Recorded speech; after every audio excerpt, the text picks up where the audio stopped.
welcome to the Academic Chemistry Semester Review over Matter and Change 2, or Thermochemistry.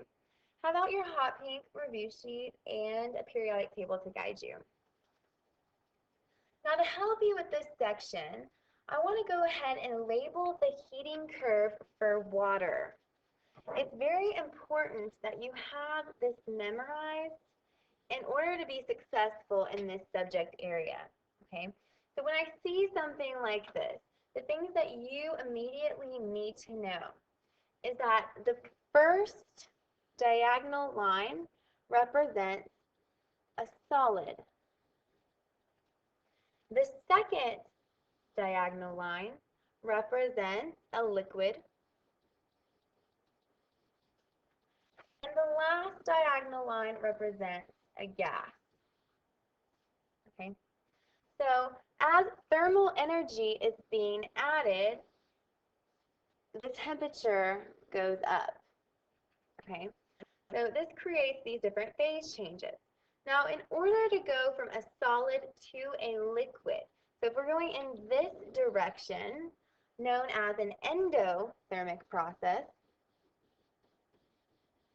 which means I have to add heat or I have to add energy. To go from a solid to a liquid, we call this melting, which is what this horizontal line represents. The next horizontal line between liquid and gas is known as boiling. Okay. And for every substance, it has its own melting point and boiling point, which is a particular temperature. So for water, the melting point is 0 degrees Celsius, and the boiling point is 100 degrees Celsius. Make sure you have this memorized. That's very important.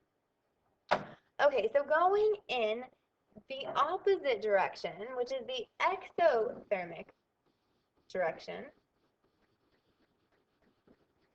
this is when heat is being released, okay? So now if we're going from a gas to a liquid, this is called condensation. And from a liquid to a solid, well, you're familiar with this. What do you do to water to make it a solid?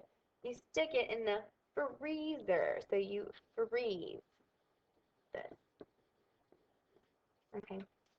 So it's important that you know this terminology, and especially that you remember for water, the melting or freezing point is 0 degrees Celsius, and the boiling or condensing point is 100 degrees Celsius. Okay, so number 62. The question reads, how does evaporation differ from boiling? I got asked this question a lot this week. The difference between evaporation and boiling is that evaporation can occur below the boiling point.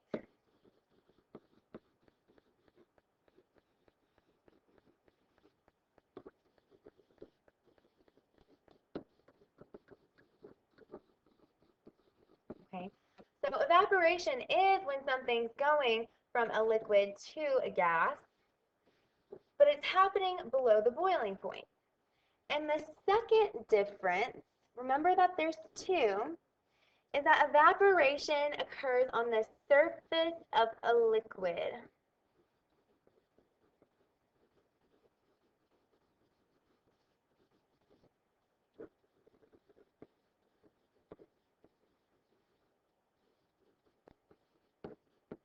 This contrasts with boiling, which occurs throughout the entire liquid. Okay, so these are the two differences, and remember those. Sounds like a very good test question. Number 63. It says, what is the specific heat of a substance if it takes 250 joules of heat energy to raise the temperature of a 20-gram sample from 20 degrees Celsius to 45 degrees Celsius? Now, I know you guys love these type of problems, okay? But what you need to remember is the equation that says Q is equal to MCAT.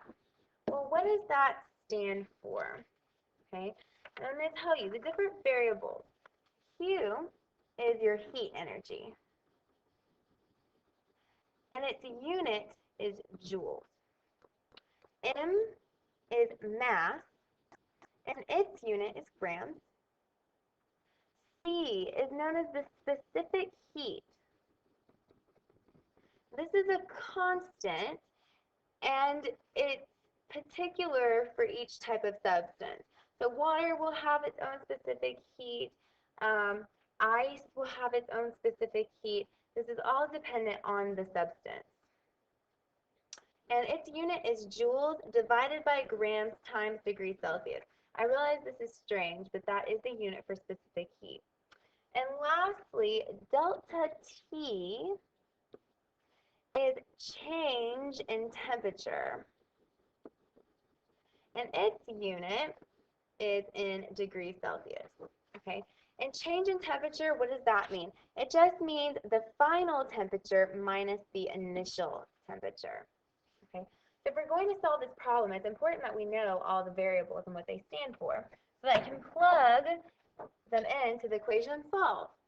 So it's telling me, if we read through this, it's asking to solve for specific heat. Well, so now I know that C is going to be the variable that I need to solve for.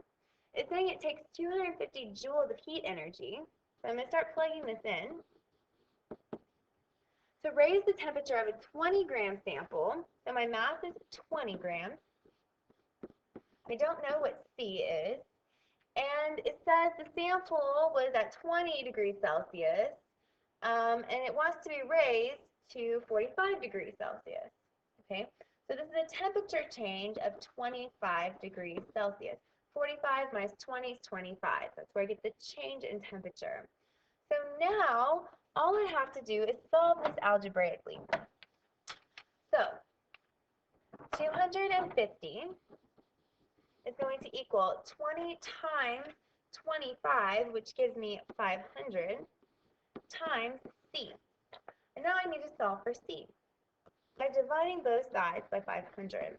When I divide both sides by 500, 500 cancels on the right side, and I get C is equal to 0.5, and my unit for specific heat is that strange one, joules divided by grams times degrees Celsius, and that is my final answer.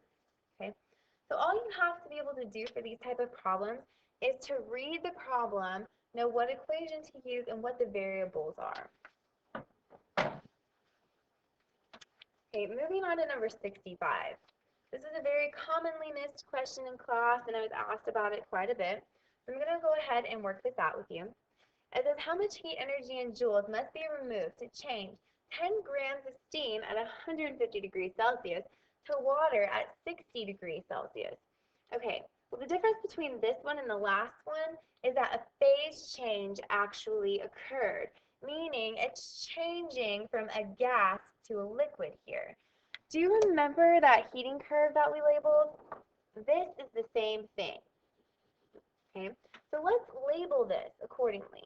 I know that this line either represents melting or freezing, and that happens at 0 degrees Celsius for water.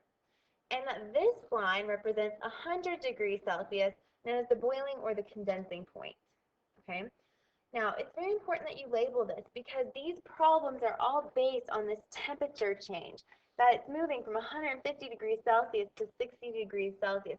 That's why heat is being released, because of this temperature change. So I'm going to mark this on my graph. It's going to help guide me through the problem, and it's going to give me the equations when I do this. So 150 degrees Celsius, where would that be located on the graph?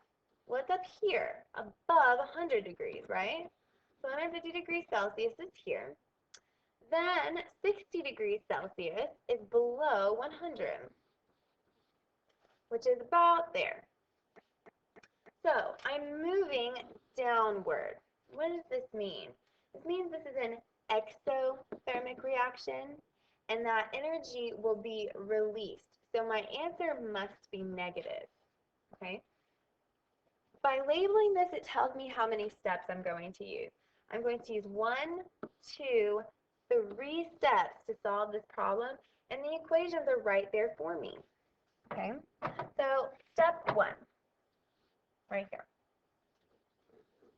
The equation is Q equals MCAT, just like we did before. So I'm going to solve for Q. Well, the mass is given in the problem. It says it's 10 grams. Okay? Now the specific heat. Okay? Well, there will be a chart provided for you that gives you the specific heat for water, steam, etc. And the specific heat for steam is 2.02. Then delta T, the change in temperature. And this is what everyone loves to mess up, so pay attention. The change in temperature for step 1 can only occur in the gas phase. Once it hits 100 degrees Celsius, it's going to start condensing and becoming a liquid. So I can only go from 150 down to 100. It's like there's a blockade there, okay? So the change in temperature is 50 degrees Celsius. When I multiply this together, I get 1,010 joules. Now, remember I told you it's exothermic, which means it must be negative. So don't forget that negative sign. Okay, step 2 will be to condense the gas so that it can actually become a liquid. And the equation for that is Q is equal to mHV. HV being the heat of vaporization, that is also a constant that we will give you. And the heat of vaporization for water is 2,260. So when you multiply this together, you get 22,600 joules. And remember, this is negative because it's exothermic. And lastly, in step 3, my gas is finally turned into a liquid. I'm going to use the equation in the liquid phase, which is Q equals MCAT again. Okay. The mass is still 10 grams. The C is now different because it's a liquid, not a gas. So the specific heat for water is 4.18. And the change in temperature has gone from 100 degrees Celsius down to 60, which is a change of 40 degrees Celsius. When I multiply all this together, I get 1,672 joules. And remember, this has to be negative because it's exothermic. So what happens when you have done the 3 steps? I have 3 answers. We'll add them together, and you'll get one large answer, which is negative 25,282 joules. But for purposes of significant figures, we're going to round to 30,000 joules. And that is my final answer. And don't forget the negative. Okay, the negative indicates that it's exothermic, and it went from a gas to a liquid, not vice versa. Okay? Okay, moving on. It says for more information on matter and change 2, you can visit my website at academicchem.pbworks.com. Go to the navigation bar on the right side and click on matter and change 2. Have a nice afternoon and good luck studying.